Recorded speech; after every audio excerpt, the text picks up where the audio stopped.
US की जो immigration overseeing agency है, US citizenship and immigration services, उसने बता दिया है कि फिजिकल ईयर 2025 के लिए जो H1B वीजा का कोटा है वो फुल हो चुका है।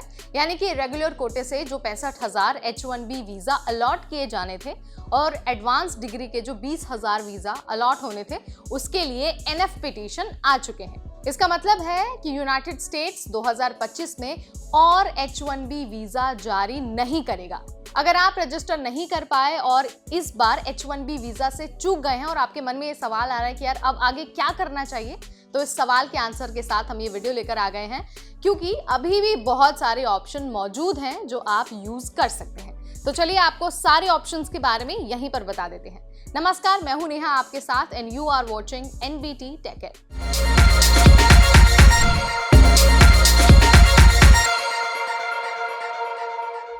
सबसे पहला काम तो आप यही कर सकते हैं कि अगले साल अब रजिस्ट्रेशन का वेट करें और जब आवेदन का समय आए तो आप अपना H1B वीजा के लिए जो फॉर्म है वो भर दें। डॉक्यूमेंट्स सारे अच्छे से अपने पास रख लें और टाइमलाइन को ध्यान रखें।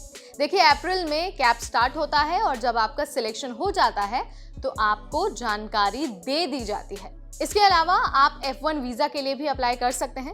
अब देखिए, अगर आपका लॉन्ग टर्म गोल है यूएस में काम करने का तो आप F1 वीजा के लिए अप्लाई कर सकते हैं। F1 वीजा के थ्रू आप यूएस में स्टडी कर सकते हैं और जब आपकी डिग्री कंप्लीट हो जाएगी तो आपको ऑप्शनल प्रैक्टिकल ट्रेनिंग का ऑप्शन मिलेगा, जिसके बाद यूएस में आपको टेम्पररी वर्क करने का मौका मिल जाता है। आप 12 महीने के लिए काम कर सकते हैं यूएस में और जो स्टेम फील्ड के ग्रेजुएट्स हैं, यानी कि जो साइंस, टेक्नोलॉजी, इंजीनियरिंग और मैथमेटिक्स से बिलोंग करते हैं, जिन्होंने इन सब्जेक्ट्स में डिग्री ली है, वो 24 महीने तक यूएस में काम कर सकते हैं। ठीक है, अब आपके लिए एक और ऑप्शन है, वो है दूसरा वर्क वीजा। अब देखिए, H1B वीजा कैप फिल हो गया है और आपको तुरंत यूएस में काम करने का ऑप्शन अगर चाहिए तो आप ऑल्टरनेट वर्क वीजा को अपना सकते हैं। आपके पास L1 वीजा, TN वीजा का पूरा ऑप्शन है, आप इसका इस्तेमाल कर सकते हैं, या फिर आपके लिए H2B वीजा का ऑप्शन भी अवेलेबल है।